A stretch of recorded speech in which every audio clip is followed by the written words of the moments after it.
trazendo uma tragédia familiar. Eu levantei para tomar um café da manhã e ele tomou o pão da minha mão e eu fui até a comunidade próxima de onde nós morávamos. Fui buscar uma arma para acabar com toda aquela situação. Eu estava para ir trabalhar, mas mudei de rumo e fui buscar uma arma, um revólver, para acabar com a situação e dar cabo da vida dele. Nisso, a minha irmã já tinha aproximadamente 2 anos, filha dele com minha mãe, já tinha aproximadamente 2 anos de idade. E no caminho, pessoa muito próxima, ela me viu transtornada e perguntando o que estava acontecendo. O Espírito Santo, acredito sim, que falou comigo naquela hora. E eu voltei atrás e todo mundo já estava, minha família toda já estava reunida no portão de casa. E eu falei para minha mãe o que eu estava prestes a fazer naquele momento. E mais que eu somente voltei atrás porque não gostaria que a minha irmã fosse criada da mesma forma com que eu, sem a presença do pai. E acho que a partir daquele momento, aos 17 anos de idade, eu não pisaria mais os pés na casa da minha mãe com esse senhor. E assim foi. E essa foi a minha saída de casa. Você falou vias de fato, isso significa que vocês tiveram agressão física, é verdade? Sim, é verdade. Nós chegamos a nos agredir fisicamente. Fui até uma comunidade à busca de uma arma para que tirasse a vida dele. E quando você falou Mas sobre o Espírito Santo, de que maneira você sentiu o Espírito Santo? Foi audível? Foi na mente? Foi uma pessoa sendo usada? Como é que foi? Explica isso.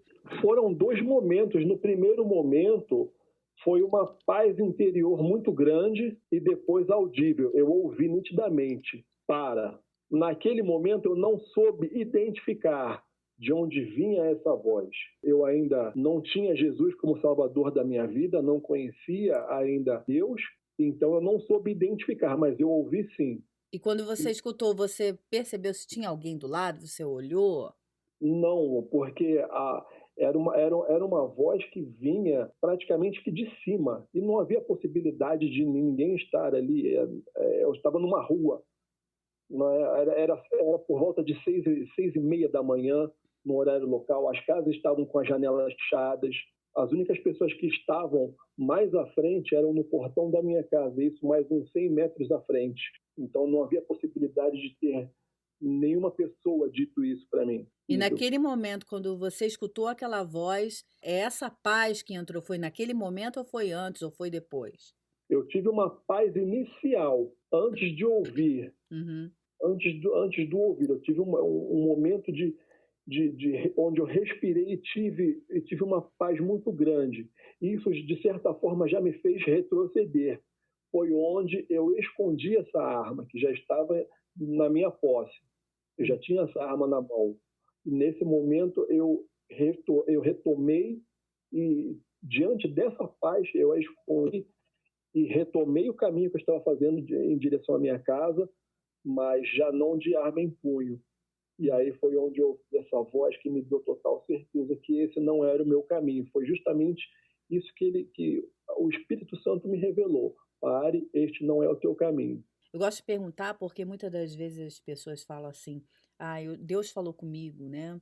O Espírito Santo falou comigo". E é interessante a gente eh, especificar, né? Porque muitas pessoas têm curiosidade de saber como é que Deus fala conosco, de que maneira, né?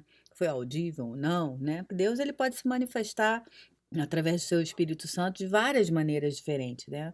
Por isso que eu pergunto. E o que que aconteceu depois, quando você chegou? Você foi embora? Você ficou em casa? A partir daí eu não piso mais casa então da minha mãe, que então onde eu vivia. Passei alguns dias na casa de uma senhora muito amiga da minha família que ajudou na minha criação. Por volta de uma semana depois, a minha avó materna, que vivia numa cidade próxima, na região metropolitana de São Paulo, ela veio nos visitar dizendo que tinha tido um sonho e nesse sonho eu clamava pelo nome dela. E ela já não estava mais feliz onde ela vivia. Ela tinha 82 anos e era muito sozinha. E aí conversamos, eu, ela e minha mãe, e decidimos que seria bom que nós vivêssemos juntos a partir de então, para que um tomasse conta do outro. E foi feito isso. Nós passamos a morar juntos, alugamos uma casa, por sinal, na mesma rua onde vivia minha mãe. Eu agradeço muito a Deus por não ter perdido o contato com a minha mãe e com a minha irmã, mesmo diante de toda essa dificuldade.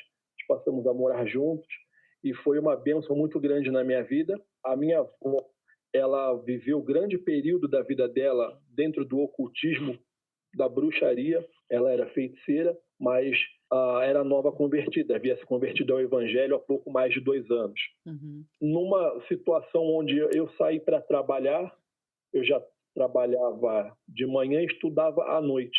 E voltava em casa no meio da tarde para falar um oi e fazer, né, a minha alimentação antes de ir para o colégio. E eu observei que ela estava passando mal. Isso faziam 3 meses que nós morávamos juntos. Uhum. Ela passou mal, vítima de um AVC fulminante, veio a falecer nos meus braços. Aí você ficou morando sozinho lá? Sim, fiquei por um período, mas devido ao baixo salário, eu não tive condições financeiras de arcar com todas as despesas do aluguel e das despesas de água, luz, a minha alimentação, até porque nós dividíamos essa despesa. E aí, como ficou tudo a meu encargo, eu não tive condições para isso. A minha avó paterna entrou com providência, me ofereceu uma casa onde ela tinha um terreno, e eu passei a viver nessa casa onde eu nasci, no bairro onde eu nasci, Vila Brasilândia. Uhum. Retornei a Vila Brasilândia nessa situação. Nesse período, eu já tinha um grande envolvimento com escolas de samba. Eu iniciei na minha pré-adolescência, na ala infantil. Depois disso, passei a ritmista, né, como músico da escola. Isso já por volta dos anos 2000, onde, após essa situação toda, eu tive uma situação ainda de desemprego. Nessa situação determinada, eu passei até mesmo a usar drogas com maior frequência, em maior quantidade. E eu vinha de um relacionamento, de um namoro, já de 5 anos, onde já estava muito desgastado, até mesmo por essas questões do meu uso abusivo de drogas e me colocar em situações ruins. E que tipo de Foi drogas você usava? cocaína. Eu iniciei o meu uso de droga na cocaína Uhum. e depois na maconha. E então eu consegui mais uma oportunidade de emprego numa empresa, numa instituição bancária, melhor dizendo, e as coisas passaram a se ajeitar e eu consegui alugar uma outra casa. Foi onde eu conheci uma pessoa e nós passamos a nos relacionar, mas eu ainda não havia terminado esse meu namoro, que já era um noivado. Enfim, ela veio a engravidar.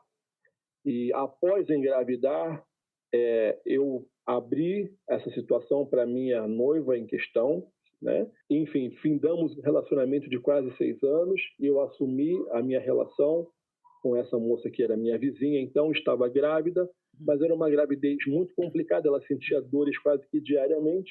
E no 7º mês de gestação, nós soubemos que se o bebê sobrevivesse, ele teria sérios problemas de saúde. Uhum. Mas ainda assim nós decidimos acreditar que Deus poderia fazer toda a situação se reverter. O fato é que o bebê nasceu e ao 11º dia ele veio a falecer. Uhum. Foi registrado com o nome de Victor Guilherme. Isso foi uma dor muito grande para mim e para ela. E a partir daí eu entro em depressão. E no meio dessa depressão, o que acontece? Eu literalmente me afundo, meto os pés pelas mãos. Até mesmo o dinheiro arrecadado para as despesas do sepultamento eu utilizei para usar drogas. Eu já não trabalhava mais. A minha aparência física, né, era quase que irreconhecível. Eu estava com uma barba grande, cabelo grande, sem autoestima nenhuma, sem sentimento de amor no coração. Meu sentimento estava todo fechado. E as pessoas consecutivamente passaram a se afastar, porque realmente eu além de causar mal para mim mesmo, eu causei dano também às pessoas que nos ajudaram, né, que se sensibilizaram com toda essa situação. E algumas dessas pessoas, compreensivelmente, acabaram que se afastaram de mim. Uhum. E isso trouxe uma dor muito grande. Mas aí, então, eu pude compreender que eu mesmo havia causado esse afastamento. Depois você também falou comigo que você entrou para a máfia internacional. Conta